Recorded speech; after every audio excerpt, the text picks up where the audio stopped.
Assalamualaikum warahmatullahi wabarakatuh. Hai, bertemu lagi dengan Kak Citra di YouTube channel Rumah Belajar Cikgu. Oke, kali ini kita akan membahas pelajaran IPA kelas 7, Kurikulum Merdeka, bab 5, klasifikasi makhluk hidup.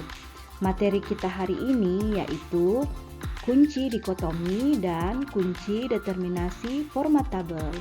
Simak terus videonya ya, jangan kemana-mana. Sebelum masuk pada pembahasan materi, jangan lupa like, share, subscribe, dan klik loncengnya ya untuk membantu Kak Citra dalam pembuatan materi-materi selanjutnya. Terima kasih. Mengapa makhluk hidup dikelompokkan? Nah, mari kita dengar pembahasan.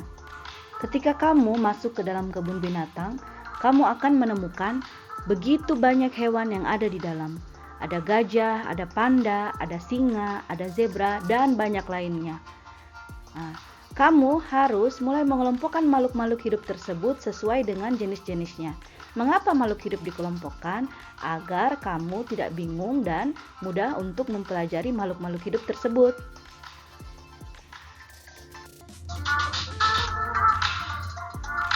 Klasifikasi atau pengelompokan makhluk hidup membuat pengelompokan makhluk hidup yang beraneka ragam dapat dengan mudah dipelajari.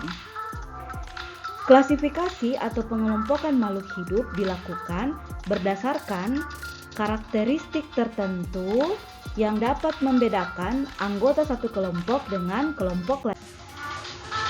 Pernahkah kalian mengunjungi perpustakaan?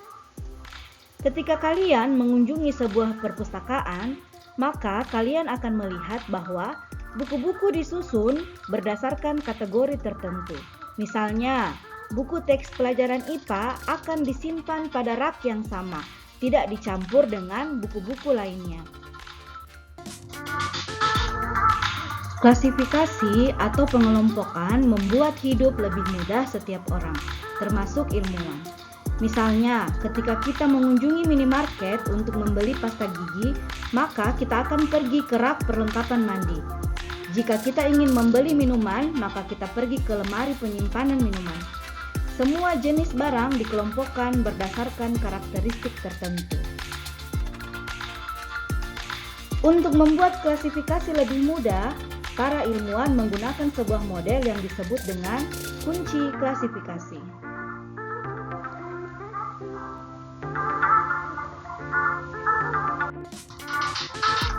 Terdapat beberapa jenis kunci klasifikasi, tapi yang akan kita pelajari hanya kunci dikotomi dan kunci determinasi format tabel. Yang kita bahas pertama adalah kunci dikotomi. Kunci dikotomi adalah kunci determinasi yang terdiri atas dua keterangan yang berlawanan dari ciri-ciri yang dimiliki oleh suatu jenis atau kelompok makhluk hidup. Gambar di bawah ini merupakan gambar dari kunci dikotomi. Misalnya, kamu akan mencari spesies dari kucing. Kucing ini termasuk spesies apa ya? Nah, pertama-tama yang kamu cari yaitu dia merupakan hewan vertebrata atau bukan. Jika iya, kamu kemudian masukkan lagi keterangan, apakah berambut atau tidak. Jika iya, maka dia termasuk spesies mamalia. Ternyata kucing adalah hewan yang berambut, sehingga kucing termasuk jenis hewan mamalia. Mari uji kemampuan kalian. Gunakanlah kunci dikotomi untuk mengidentifikasi hewan-hewan pada gambar di bawah ini. Apa nama kelas untuk hewan 1 dan hewan 2? Nah, sekarang adik-adik kita akan membahas tentang hewan 1. Pertama-tama kita cari dulu, apakah ikan ini termasuk ke dalam hewan vertebrata atau bertulang belakang atau invertebrata atau bukan bertulang belakang. Ternyata ikan ini adalah hewan vertebrata atau bertulang belakang. Kemudian kita masuk ke keterangan selanjutnya. Apakah ikan berambut? Jika iya, dia termasuk spesies mamalia. Ternyata ikan tidak berambut, sehingga kita masuk lagi ke keterangan selanjutnya. Apakah ikan berbulu? Jika iya, maka dia termasuk spesies Aves. Ternyata ikan tidak berbulu, maka kita masuk lagi ke keterangan selanjutnya. Apakah ikan memiliki kulit yang kering? Jika iya, ia termasuk dalam spesies Reptilia. Ternyata ikan tidak memiliki kulit yang kering. Nah, pertanyaan selanjutnya, apakah ikan bersisik? Jika iya, maka termasuk spesies Pisces. Ternyata ikan memiliki sisik. Nah, adik-adik, jadi ikan termasuk ke dalam spesies Pisces.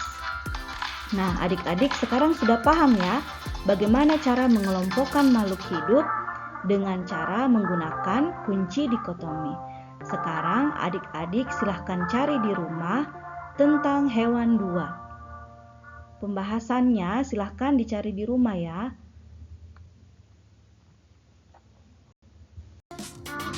Metode lainnya yang dapat digunakan yaitu kunci determinasi format tabel. Kunci determinasi format tabel merupakan kunci klasifikasi makhluk hidup yang dibuat berdasarkan deskripsi dalam bentuk tabel. Lihat gambarnya di bawah ini.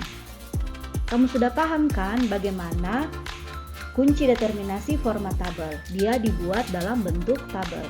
Kak Citra contohkan, misalnya kalian ingin mencari hewan, contohnya ikan lele. Kalian ingin mencari ikan lele ini termasuk jenis spesies apa ya? Nah, berikut kalian cari menggunakan kunci determinasi format tabel. Pada tabel pertama, 1A tidak memiliki tulang belakang atau invertebrata. 1B memiliki tulang belakang atau vertebrata. Ya, ikan lele memiliki tulang belakang berarti vertebrata. Lanjut ke nomor 2. 2A memiliki rambut, yaitu kelas mamalia. 2B tidak memiliki rambut. Lanjut ke nomor 3. Ikan lele tidak memiliki rambut, jadi lanjut ke nomor 3. Kemudian 3A memiliki bulu, kelas Aves.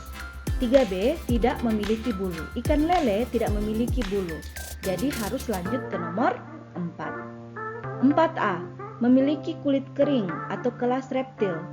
4B berkulit basah. Lanjut ke nomor 5. Ikan lele tidak berkulit basah. Kemudian 5A memiliki sisik, yaitu kelas Pisces. 5B tidak memiliki sisik atau kelas amfibi. Apakah ikan lele memiliki sisik? Ya, ikan lele memiliki sisik. Jadi ikan lele termasuk ke dalam golongan atau jenis kelas Pisces. Sudah paham kan adik-adik apa yang Kak Citra maksud? Nah. Oke, sekarang mari kita uji kemampuan kalian. Identifikasilah hewan-hewan di bawah ini dengan menggunakan kunci determinasi format tabel. Hewan 1 yaitu burung cendrawasih. Hewan 2 yaitu ular sanca. Adik-adik, mari kita bahas hewan pada gambar 1, yaitu burung cendrawasih. Nah, di sini Kak Citra sudah buat kunci determinasi format tabelnya. Nah, kita lihat sekarang. Pada bagian 1A tidak memiliki tulang belakang atau invertebrata. 1B memiliki tulang belakang atau vertebrata. Apakah burung cendrawasih memiliki tulang belakang? Jawabannya ya. Berarti kita masuk ke 1B. Burung cendrawasih merupakan hewan vertebrata. Kita lanjut ke nomor 2. 2A. Apakah burung cendrawasih memiliki rambut atau kelas mamalia? Dan 2B. Apakah burung cendrawasih tidak memiliki rambut?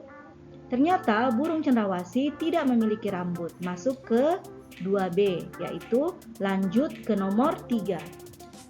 3A. Apakah burung cendrawasih memiliki bulu atau masuk ke kelas Aves? Atau 3B, tidak memiliki bulu. Ternyata burung cendrawasih memiliki bulu, yaitu kelas Aves. Jadi adik-adik semua, burung cendrawasih termasuk burung dalam kelas Aves. Ya, seperti itu ya caranya dalam mengelompokkan makhluk hidup menggunakan kunci determinasi format tabel. Sekarang adik-adik cari di rumah ya, bagaimana mengklasifikasikan ular sanca atau gambar 2 dengan menggunakan kunci determinasi format tabel. Sudah paham kan? Silahkan adik-adik cari di rumah. Terima kasih telah menonton ya. Jangan lupa ikuti video-video Kak Citra selanjutnya. Jangan lupa juga like, share, dan subscribe video-video dari Kak Citra untuk mendukung Kak Citra dalam pembuatan video-video pembelajaran yang adik-adik sukai dan dapat dipahami. Terima kasih. Assalamualaikum warahmatullahi wabarakatuh. Bye.